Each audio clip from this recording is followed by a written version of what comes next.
Սիրելի հեռուստադիտողներ, խորհուրդ ծնողների Նեջն է այս պահին, ներկայացնեմ մեր այս հատվածի գործընկերոջը եւ հանձնենք թեմային։ Բելգիական Ontex ընկերությունն իր Canbebe ապրանքանիշով։ Մասնավորապես այսօր կխոսեմ բնական բաղադրիչներով մշակված Canbebe տակդիրների մասին, որոնք վարտիկ տակդիրներ են եւ շատ հարմարավետ են ձեր փոքրիկների համար, չեն պարունակում պարաբեններ, բուրավետիչներ եւ գրգռող նյութեր, հասանելի են Հայաստանի ողջ տարածքում եւ ապահովում են ձեր երեխաների հուսալի պաշտպանությունն ու ապահովությունը ողջ օրվա ընթացքում։ Շատ ծնողների համար որպես առաջնահերթություն եւ մտահոգություն հանդիսանում է իրենց երեխաների անվտանգությունը։ Այսօր կխոսենք այն մասին, ինչպիսի դեպքեր, միջադեպեր կամ դժբախտ պատահարներ կարող են տեղի ունենալ թե տանը, դպրոցում ու առհասարակ դրսում եւ խաղի ժամանակ ինչպես դրանք կանխարգելել, ինչ սովորեցնել երեխային, ինչի մասին իրազեկված լինել եւ սովորեցնել երեխաներին։ Այսօրվա իմ հյուրն է Հարաբկիր բժշկական համալիրի երեխաների եւ դեռահասների առողջության ինստիտուտի առողջության եւ զարգացման ծրագրերի համակարգող մանկական բժիշկների հայկական ասոցիացիայի տնօրեն Էվա Մովսեսյանը։ Ողջույն։ Բժշկուհի Մովսեսյան, եկեք նախ խոսենք այն մասին, ինչ դեպքեր, ինչ պատահարներ կարող են երեխաների հետ լինել, խոսենք իհարկե միջավայրից, տանը, դրսում, թե դպրոցում, առհասարակ ինչ հաճախակի միտում եք նկատում պատահարների։ Շնորհակալություն, իսկապես կարևորագույն թեմաներից է։ Պետք է ասենք, որ դժբախտ պատահարները, վնասվածքները եւ թունավորումները, այդ թվում նաեւ ճանապարհատրանսպորտային պատահարները հանդիսանում են հիվանդացության, հաշմանդամության եւ մահացության կարևոր պատճառները։ Կուզենամ մի քանի վիճակագրական տվյալներից սկսել։ Ունենք տվյալներ, որ 1-ից 5 տարեկան տարիքային խմբում երեխաների մահացության ամենահաճախ պատճառը հենց վնասվածքներն ու թունավորումներն են, 37%-ն է դա կազմում, դա բավականին մեծ թիվ է, եւ հաջորդ խոցելի շրջանը դա դեռահասության եւ երիտասարդության տարիքն է, այստեղ արդեն գերակշռում են ճանապարհատրանսպորտային պատահարները, նաեւ վնասումները եւ այլն։ Եվ եթե խոսենք պատճառային կառուցվածքի մասին, ապա առաջի տեղում շուրջ 64%-ը կազմում են անկումներ, այսինքն երեխան վայր է ընկնում, եւ ստանում են համապատասխան վնասվածքներ։ Երկրորդ եւ մնացած տեղերում շատ ավելի փոքր տոկոսով արդեն եւ այրվածքներն են եւ հարվածները եւ մնացած պատճառները։ Իսկ եթե մենք տեսնենք վայրի հետ կապված, այսինքն որ վայրում է երեխան ստանում վնասվածքները, ամենաառաջի տեղում 75%-ը կազմում են հենց կենցաղը, այսինքն կենցաղային պայմաններում, տանը կամ այո, իսկապես դա մեծ գերակշռությամբ եւ մնացած վնասվածքների տեղերը կարող են լինել կապված եւ սպորտի հետ եւ ճանապարհային երթևեկության եւ բայց ավելի քիչ տոկոս են փաստացի փաստացի ավելի քիչ տոկոս են, այսինքն հիմնական խնդիրը հենց կենցաղում է եւ այստեղ իհարկե եթե մենք սկսենք վաղ տարիքից, ապա միանշանակ միջավայրը պետք է երեխայի համար լինի անվտանգ եւ առհասարակ մենք երբ որ ասում ենք վնասվածքներ, պետք է հաշվի առնենք, որ այդ բոլոր վնասվածքները եւ թունավորումները միանշանակ կարելի է կանխարգելել եւ կանխատեսել։ Եվ 3 հիմնական սկզբունք կամ կանոն կա, ինչպես կարելի է կանխարգելել վնասվածքները։ Փոխել երեխայի միջավայրը, դարձնել այն ավելի անվտանգ, վերացնել բոլոր հնարավոր վտանգները։ Իդեպ շատ կարևոր է, որ միջավայրը պետք է դիտարկել, զննել երեխայի հասակի մակարդակից, այսինքն մենք իջնում ենք եւ նայում ենք, արդյոք ունենք սուր անկյուններ, արդյոք ունենք ինչ-որ դուրս բառացի հասակի այո, հենց այդպես, դա շատ կարևոր է։ Երկրորդ սկզբունքը փոխել վարքագիծը։ Այստեղ իհարկե եթե խոսքը գնում է վաղ հասակի երեխայի մասին, դա երեխայի վարքագիծը փոխելը դժվար է, բայց երբ որ խոսքը գնում է արդեն նախադպրոցական եւ դպրոցական տարիքի մասին, ապա այո, երեխային պետք է սովորեցնել, որ պետք է ինքը հեծանիվ վարելուց պետք է սաղավարտով լինի, սպորտի ժամանակ պետք է համապատասխանելի պաշտպանիչ հարմարանքներ ծնկների համար, այո, արմունկների համար եւ այլն։ Ակնոցների մասին, մաշկի պաշտպանություն, արևի ինտենսիվ ճառագայթներից, այդ ամենը ոնց որ անվտանգության տիրույթում է գտնվում։ Եվ երրորդ կարևոր պայմանը վերահսկել երեխային, դա էլ է շատ կարևոր, հատկապես երբ խոսքը գնում է փոքր երեխայի մասին, ծնողը չպետք է երեխային ուշադրությունից դուրս թողնի եւ գնա զբաղվի իր գործերով։ Էլի բառացի ենթադրվում է վերահսկել, այսինքն նկատել, ինչով է զբաղվում։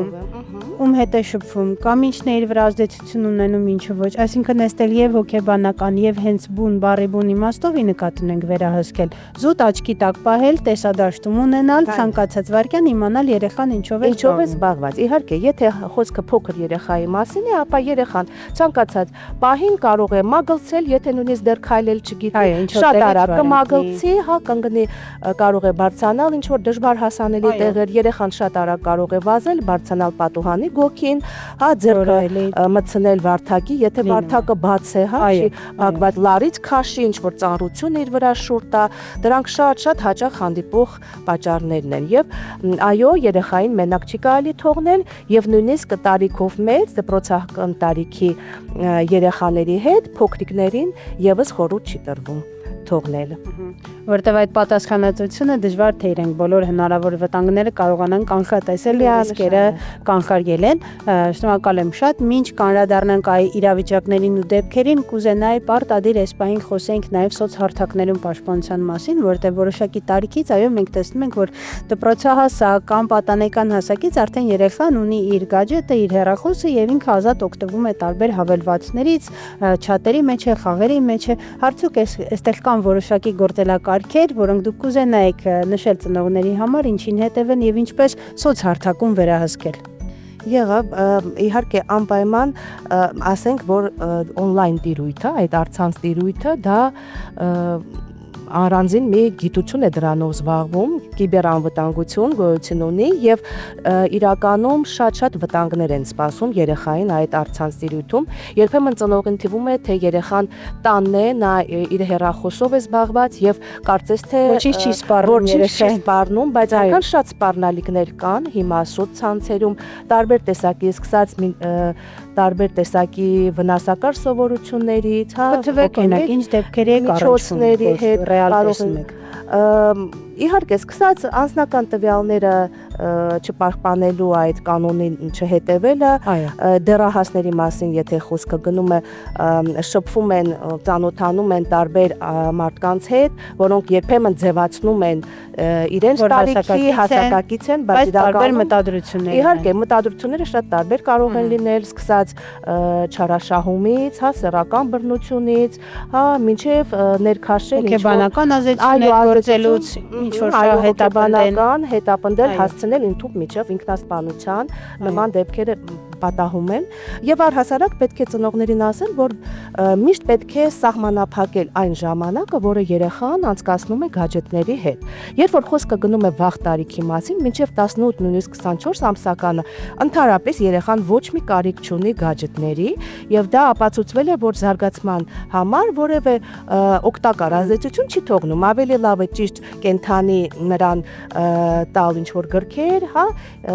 նկարներ եւ այլն, ոչ թե թողնել, որ ինքը ապահովել, ոչ թե թվային աշխարհի հետ ծանոթ։ Երբ որ երեխան մի փոքր ավելի մեծ է այդ նախադպրոցական տարիքում, անպայման պետք է երեխային ծնողի ուղեկցությամբ նայի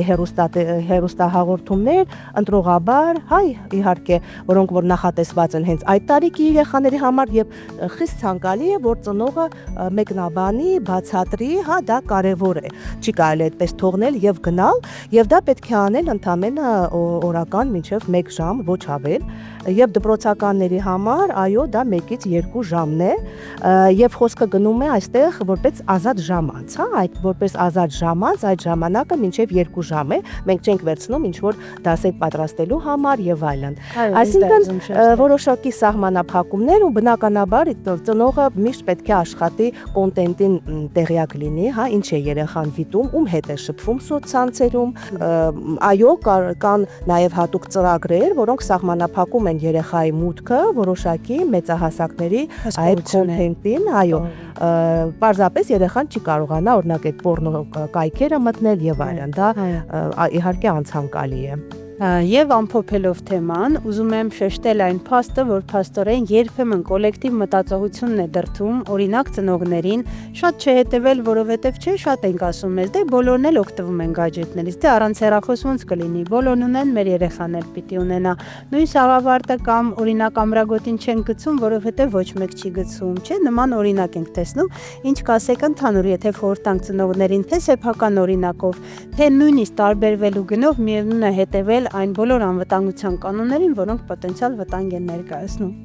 Իսկապես այդպես է, ծնողը հենց երեխան իր վարքագիծը ձևավորում է ընտանիքում եւ նա նայում է ծնողներին եւ եթե հայրը ծխում է կամ քեռին է ծխում կամ մապիկը շատ դժվար է երեխայից ակնկալել, որ նա զերծ կմնա այդ վարքագծից, այո, եթե տեսնում է, որ մեքենա նստելիս հայրը ամրագոտին է կապում, հա, պարտադիր կամ մայրը, եթե տեսնում են, որ եթե փոքրիկ երեխա կա, ապա նա երթևեկում է այդ քարսիտերով հատուկ նստատեղում, դա իսկապես կոլեկտիվ պատասխանատվության հարց է, այո, եւ երեխաներին պետք է շատ վաղ տարիքից սովորեցնել այդ պատասխանատու վարքագիծը, իսկ երբ որ խոսքը գնում է դպրոցականի մասին, արդեն իսկ պատասխանատու վարքագիծը պետք է ձևավորված լինի, որը նա տանելու է իր հետ մեծահասակ կյանք։ Արդեն տանից ձևավորված լինի, այսինքն նման դեպքերում սեփական օրինակով թելադրել եւ սովորեցնել երեխային, որպեսզի ինքը ոչ թե նայի շրջապատին, այլ ունենա սեփական ամուր օրինակը հենց տանը ծնողների տեսքով։ Եվ ինչու՞ չէ, նաեւ սովորեցնի իր ընկերներին, համադասարանցիներին։ Ինքը լինի այդ առաջին, ով հետևում լավ օրինակ ծառայի եւ բացատրի եւ ունենան կրթված սերունդ։ Շնորհակալ եմ շատ, կարելի ասել անհրաժեշտ, կարևոր եւ շատ հետաքրքիր թեմայի շուրջ խոսելու համար։ Հիշեցնեմ, որ այսօրվա իմ հյուրն էր Արաբկիր բժշկական համալիրի երեխաների եւ դեռահասների առողջության ինստիտուտի եւ զարգացման առողջության ծրագրերի համակարգող մանկական բժիշկների հայկական ասոցիացիայի տնօրեն Եվա Մովսիսյանը, խոսեցինք երեխաների, դեռահասների անվտանգությունից, բոլոր այն միջադեպերից, որոնք կարող են լինել թե տանը, թե դրսում, թե դպրոցում։ Այս պահին հիշեցնեմ նաև մեր այս հատվածի գործընկերոջը, բելգիական Ontex ընկերությունն իր Քամբեբե ապրանքատեսակով, որն ունի արդեն տակդիր վարտիքներ, որոնք շատ հարմարավետ են ձեր երեխաների համար, ապահովում են իրենց հարմարավետությունը եւ անվտանգությունը, քանի որ չեն պարունակում գրգռող նյութեր, պարաբաններ եւ այլ բուրավետիչներ։ Իդեպ հասանելի են Հայաստանի ողջ տարածքում։ Այս պահին պատրաստել ենք այսքանը, գնացինք առաջ։